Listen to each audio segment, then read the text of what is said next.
Hi everyone, welcome to class. In this video I'm going to be showing how to make a waist shaper, and we need to start with a measurement first. So first you need the center front measurement starting from the under bust to a little bit below the belly button. So I'm assuming that the belly button is somewhere around here. So the belly button, you just take it a little bit below the belly button so that it can cover the lower abdomen area. So for this measurement at the front now, this is 8 inches. Then you go ahead and measure the back, okay, the back region, and you can see this is 7 inches. So this is, let's say, 7 inches. So there is difference. So back is always shorter than the front. So obviously you want to, draft pattern for it. You can as well take the side, but it is not really compulsory. Okay, it's not really compulsory. So it's going to adjust the shape when you are shaping it. Okay, so if you want to take measurement for under bust, a straight one, this is exactly what you would do. Okay, but if you want a curved one, let's say it's going to have a curve like this, so you need to measure to the point where this one is, like this, to this point. Okay, then you take from the under bust down to this point. Okay, then you take from the side, which is not really compulsory, down to this point. Okay, then you take from the back down to the length. I usually don't like the back to go too long because of the boning. Okay, so it doesn't press the hip, except you want to decide to style it that way.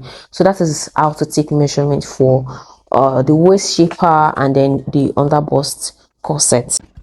So right here is the elastic we're going to be working with. It's about 2 3/4 inches. They comes in different sizes at the market and in different colors. Okay, we have a skin tone, I think we have just skin tone and the black, but I usually go for the two of them. So I don't know if there are other colors anyway. So you request for the one you want. You need about 3 to 4 yards for this project. Okay, and make sure that the elastic is not so flexible, it's not too soft. Make sure that it's thick so that it can grip the body very well. You need a piece of paper for patterning for this project, and from your waist measurement you deduct the minimum of 6 inches. You can do as much as 8 inches or more depending on how firm you want the waist shaper is. Okay, so my measurement here is 32, and after deducting I did 6 inches off, so that gave me 26. So half of 26 is what I've put on this paper right here. So my paper is actually on fold, then I'm folding it into 2 again. Now from the part that is unfolded, you measure upward half of your front length, then at the center back, which is the folded part, you measure half of your back length. Okay, while the paper is folded, so you can see, so the middle now is the back, while the two sides are the front. Now you need to position the elastic on the paper. So you position the elastic on the paper and then pin it down. So I'm starting from the center because I need to balance the middle part, which is smaller than the front. So you balance the center like so. So you cut it off. I left about just 1/4 of an inch allowance at the edge there. Then I placed another elastic here and I made the middle part to overlap a little bit. I'm trying to still position it very well actually. So the center was not centralized earlier. So now I'm positioning the second elastic now, so the middle part will overlap a little bit so that it can be shorter than the front, because that's the back. So you can see I've overlapped the middle, and then the side, which is the front, was overlapped slightly. I just need a slight overlapping there so that I'll be able to stitch it on top of the next one. Then I'm going to cut off the excess there, leaving 1/4 inch allowance. Then the third one, I'm doing the same thing. So I'm overlapping the middle again so that the middle can be, that's the center back, so it can be short. Then a very slight overlapping for the front part. Then you cut it off. So you keep doing this until you have achieved the height of what is on the paper. So at the end of the day, mine was left with some little space at the edge of the paper. So I kind of actually ignored it because it's very small. Because I won't want to cut the elastic. I won't want to cut the elastic because the elastic already has a woven edge that has protected the, the edges, kind of a selvage like. So that's that. So now I have taken it to the sewing machine. I've sewn one part, and for you to be able to sew it effectively without the elastic stretching, you have to sew it from the side of the paper, and then you use your hand to feel the texture of the part that has overlapped. So it's that part you now trace marker on, so that you just trace a line on it so that you can follow the line, and then you stitch from there. Make sure that your stitch regulator is not too tight, because if it's too tight, it will be stretching the elastic, and it's just not nice basically. But don't use gather stitch actually. So just make sure that it is not too tight, not too loose. So you keep using your hand to feel the texture where the elastic overlap, and then you mark lines and follow the line, just like I am doing in this video.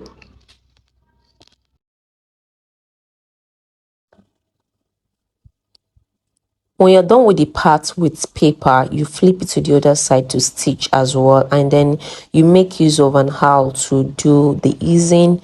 Even though it is stabilized with the paper, but it still has tendency to stretch because it's elastic. So the other edge, the tiny edge, that's the part where it overlap, you stitch it down, again. Okay, so you do that all the way for all the numbers of elastic you have on the paper. And when you are done, you tear off the paper, leaving only the thread on the elastic. So now it's time to fix the bra hook and eye. So this is the eye of the bra hook and eye, and I have cut the edge. Okay, I need it to balance with the edge of the elastic. Then I'm going to stitch just right there, all the way down, all the way down. Then I'm going to trim off the excess.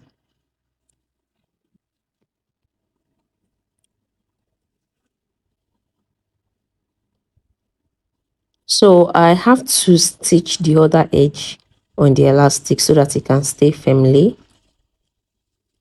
Then after which I will be stitching it horizontally, at least at about counting the rows of the hook eyes 2 or 3 inches apart. Then stitch it horizontally so that it can be very stable on the elastic.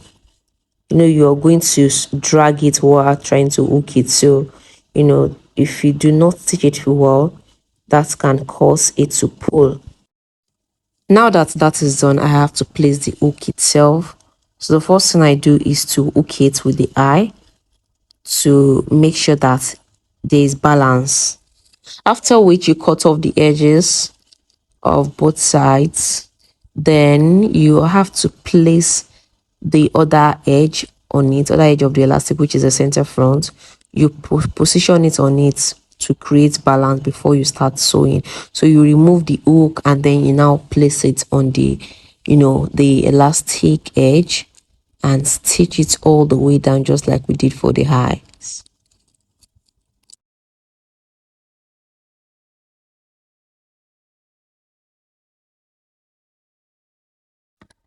Now that has been done, it's time to fix boning on the waist shaper. You fold it into 2 and then place half of the back waist width on it. Whatever measurement you take on the width of the back waist width, you remove 5 inches from it. Take for example, mine was 15 and I removed 5 inches. That gave me 10. So while my waist shaper is on fold, I am measuring 5 inches from the center. Then you go ahead to mark. You mark at the other side of the fold as well for balance sake. So that's that boning there will sit at the side seam. Then you also mark the center back so that you can have boning there for better structure. Now in between the center front and the side, you're going to create another line for boning. In total, we're going to be having about 5 lines of boning. Okay, so and we'll proceed to that soon. Right now I'll be stitching the bone casing, and I have a strip of satin fabric I have cut on bias, and the width is about 1.5 of an inch.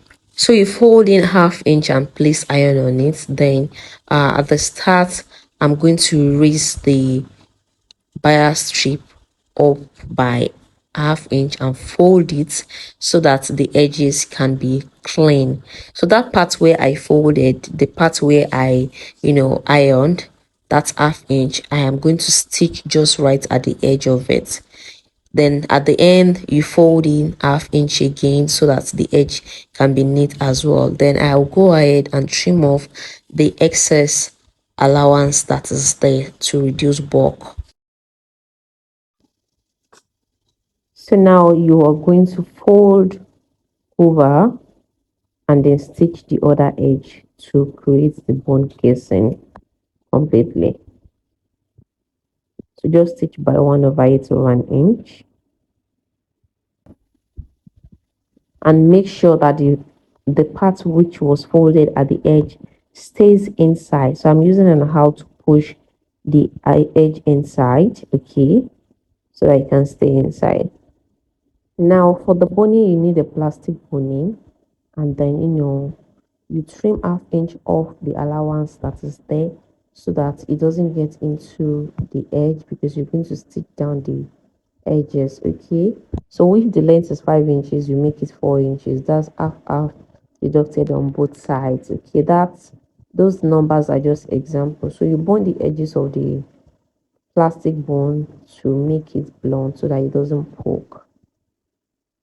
And after that, the concave part of the bony will be the one facing up, because the other side is the right side. Okay, you can choose any part for the right side, but I prefer to use the other side where the bone casing is not visible, so that there won't be lines visible from your outside dress, I mean the main dress you're wearing. Okay, so let the bone structure be inside the waist shape and not outside. So right here now I have to stitch the edges to enclose the boning completely. So just stitch a little bit at the edge and you're good to go. So I'll repeat the same process for every other lines that is on this waist shaper, and there our waist shaper is ready.